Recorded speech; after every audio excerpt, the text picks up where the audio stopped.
Woo! We made it. We made it. It's 2021, everyone.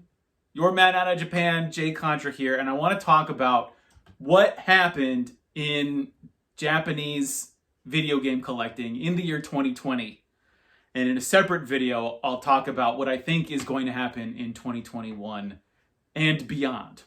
So, things happened that I can't talk about on YouTube, or else they'll take away my monetization and destroy my SEO. So we all know what happened, but I want to talk about the stages in which it happened and how that is affecting how difficult I think it has become, in most cases, to collect Japanese video games. So Japan shut itself off from both residents and tourists back in, I want to say like the end of March or beginning of April, around 3 or 4 months in to 2020. Eventually it opened itself back up to residents, which I think is just absolutely galling that they had closed themselves off to both, people who had valid working visas as well as permanent residents. But that didn't actually last as long as I thought it would. But this is actually still the case today. When I'm filming this in January of 2021, Japan has actually closed itself off again from a lot of people and is not issuing new work visas to people so that they can't go into Japan now. What does that mean? Well, I think it proves, to me personally, something that I thought in the beginning when I was getting into the hobby was that it was tourists who were going to Japan and just sucking up all the video games and taking them abroad. Which is actually something that I was doing as someone who was working there because, I would come back home for Christmas bringing literally 2 suitcases full of video games back home. But prices on pretty much everything have gone up. Now, this is true of English retro games as well. If you look at price charting, when you look at the NES or the Super NES, those had gone flat for years, for 2 or 3 years. But then because of 2020, we saw 20% increases on those games. The Japanese case is interesting because I actually think the price movement is actually because of shipping. And it's something that I don't think gets talked about when we look at the prices of Japanese games, specifically on eBay. When you look at the prices of Japanese video games on eBay, they've always seemed rather high. Now, a part of that is because of the premium of you are essentially paying someone for their time of, going out and hunting at hard offs or at the shops in Akihabara, buying the item or listing the item, I guess, somehow acquiring the item and then putting that on eBay. But a lot of these items I've noticed actually include shipping in the price. And the weird thing is, and this is different now that I have some experience selling on eBay, now as opposed to I did sell some things 5 or 6 years ago. And back in the olden times, what you would actually try to do is you would actually try to jack up your shipping price because eBay wouldn't take any fees off of the shipping, meaning that if you could make the shipping higher than you actually paid for it, you would actually get more money because, anywhere from 10 to 15% of it wasn't getting sucked away by eBay and PayPal. But there was some change, I believe, in the last few years. I don't know when exactly it happened, to where eBay actually takes a cut of the shipping fee. eBay takes as much from the shipping fee percentage-wise as it does from the final value of the item for whatever you sell the item for. So that means now it just makes more sense if you're listing your item as a buy it now just to include the price of shipping into it because eBay is going to be taking its cut either way. So I think that's part of the reason why prices have gone up. At least, the apparent price of an item has gone up. Another factor is that because Japan shut itself off, as well as the impact that the thing that happened in 2020 also affected the postal services, both of Japan and countries around the world, to the point where the Japan Post was not shipping via airmail. They would do sea mail and EMS, but not by airmail, which is the sort of, the sweet spot in between where it's not too expensive, but it'll get to you in a couple weeks, rather than sea mail where that's the cheapest option, but it'll take you 3 months to get your stuff. Because airmail was cut out of availability, it means that people are starting to use FedEx and DHL to ship things abroad, which just is going to jack up the price of these games really significantly. And I actually feel that that's why we saw not a terribly huge increase in retro game prices from Japan, but a noticeable amount. And I think that is because the shipping options have become much more expensive. Because when you look at the sites that are shipping abroad, when you look at places like Mandarake and Surugaya, which only just recently started shipping abroad because finally places like DHL finally were able to be able to get stuff out of Japan, their prices actually haven't, from what I've seen, shifted all that significantly. What is also interesting to me is that you saw places like Yamatoku. So Yamatoku, if you're not familiar with it, was I think it's still around, is a Japanese used store that on an industrial scale, to where they would basically just suck up product from people who were trying to get rid of their stuff, who were trying to declutter their houses. They'll send it into this place, for bargain bin prices. And they would sell it on eBay. They were very unique, I think, in terms of Japanese industry, in terms of Japanese businesses, in that, from what I could tell, is that their business model was taking up all of this excess product in Japan and then just listing it on eBay. And you could have gotten some great deals from their shop, but they have not sold a thing. They have not sold a thing in the last, I want to say, year, probably, or at least, since February of 2020. And I'm talking, they would have like thousands upon thousands of listings of, I don't think they did just games, or maybe they had a separate account for stuff that was not games, but I remember just their game listings alone numbered in the thousands, and it is now 0 last time I checked, although I checked it a couple weeks ago. So who knows, maybe it's 2021, a whole new year, maybe things have changed, but probably not. So what that says to me is, bringing back to the point that I probably mentioned 5 minutes ago, is that it was not tourists that were increasing the prices. There have been so many different ways to get video games out of Japan besides just going there. Now, that was probably going to be the way you got the cheapest games, but in terms of efficiency and like market velocity and weird economic terms, it was always Japanese businesses or people in Japan somehow using the internet to sell those games abroad. That is still happening to a limited extent in terms of eBay, and when you've got the sort of the bigger retailers like actually Beep actually just opened. I don't know if they just opened, but I recently discovered that Beep has an online shop and they're shipping internationally. Mercari,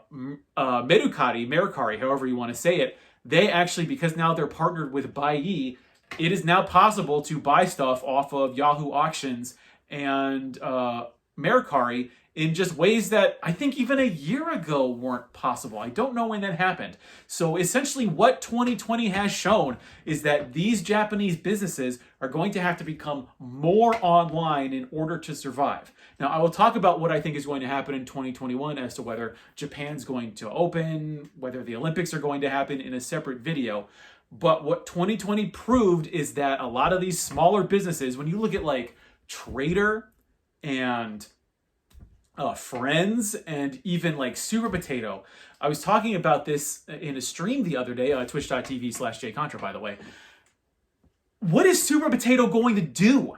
Like, if you're watching this video, you're probably aware that Super Potato, they're probably the most famous retro game dealer in Japan, with, of course, their Akihabara location being the legendary spot for foreign tourists to go. Their clientele was 99% foreign tourists, and their online shop actually shut down for a while. It was domestic only, of course, but I think even for there was a time, I think back in 2019, they just shut it down for reasons, I'm sure. But today, if they're not shipping abroad, which I don't believe they are, I don't know how that place is making money now if they don't have foreign tourists to sell their really expensive video games to.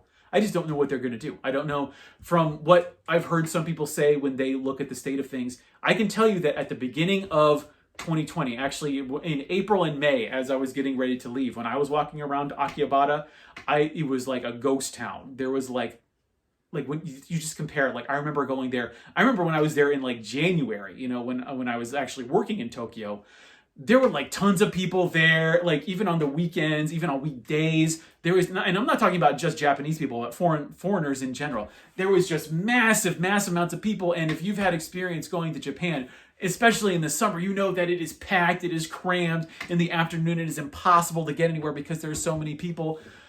In the first week of May, right before I left, when I was making my final trips to Akihabara, it was just like, it was surreal. It felt very much like probably what it was like being a foreigner in Japan back in like the early 2000s, when there weren't a lot of foreigners in Japan at the time, and you're just like, well, I now actually feel kind of weird because it's like I'm the only one walking around here that's not Japanese, and then also not a ton of Japanese people that were walking around, because Japan had implemented these sort of like weird, like official, unofficial lockdowns where businesses were shutting down. A lot of the video game retailers stayed open for some reason, but a lot of other businesses shut down.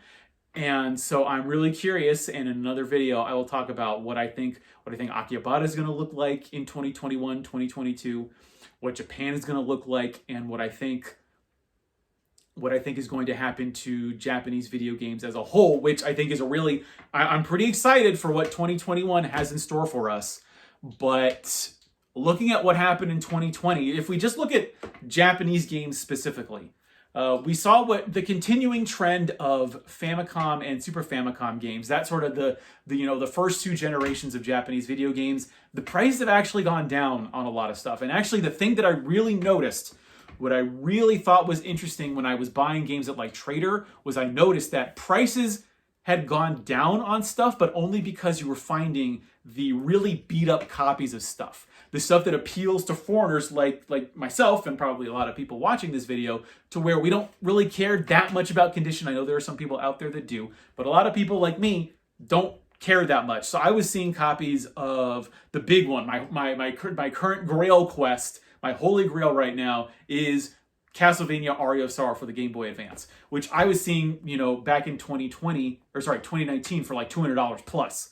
But when I was in Tokyo, I was seeing it for, and I should have bought it, and I can't believe I didn't. I was seeing it for like $110 or $120, simply because it was what would be to a Japanese collector be in really like bad condition. But for me, I don't care. I just want the game, and I should have bought it, and I was a fool for not doing that. Portable games are steady, Game Boy through Game Boy Advance. DS has been going up in price. I've seen at Mandarake, a lot of the like super rare DS games have shot up in price.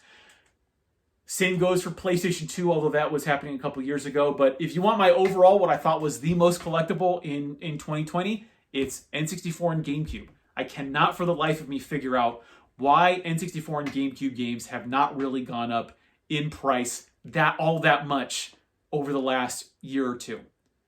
If someone just came to me and was like, I want to buy some Japanese video games, what should I get? I would say get GameCube games, because you're talking about some of the best games that have ever been made, games that are skyrocketed in English. 2020 was very much the year of the GameCube, when you saw games like Animal Crossing, Super Mario Sunshine, Cubivore, Gacha Force. They like, and especially like the common games that people were looking for, like Wind Waker, the Zelda collections, like Ocarina of Time, Master Quest. The prices are really absurd. Like Paper Mario and the Thousand Year Door being like $90 or $100. That was just really eye-popping to see what happened to the GameCube in America. But it's by and large not happening to the GameCube in Japan. Prices have gone up a little bit. Like I've seen some things go up, like the Bonk's Adventure remake that they made for the GameCube. Castleween is now the most expensive GameCube game. For a while it was Kirby's Air Ride, but that's still like hovering at $70 or $80. But all of the more common games, Pikmin, Smash Brothers actually went down in price. It actually used to be like a $60 game when I first went to Japan. Now it's like a $30 or $40 game. Star Fox Assault, that's a relatively cheap game now compared to where it was 5 or 6 years ago. If you want to collect a system, if you wanted to collect a system in 2020, and I think if you want to collect a system in 2021, it's the GameCube and the N64. I know I have very strange feelings regarding the N64 because I completed a set and I don't like the system. But GameCube's where I'm at, and I'm loving it because of how cheap everything is. And that's actually, if I don't want to collect much in 2021, I actually want to enjoy my games, and maybe I'll talk about this in the next video. But I love the GameCube, and I think it is the J Contra official most collectible system in terms of Japanese retro video game collecting, both in 2020 and I suspect it will be in 2021, but that's for another video. I'm on Patreon. Go to patreon.com/jcontra. There you can get access to exclusive video game hunting videos that I shot in Japan. You will also have access to polls that will help decide the future of the channel. You can also head over to twitch.tv/jcontra, where I will be streaming both sort of like a bunch of like variety shows as well as some games, both retro and modern. I've been your man out of Japan, J Contra. Thanks for watching, and mahalo.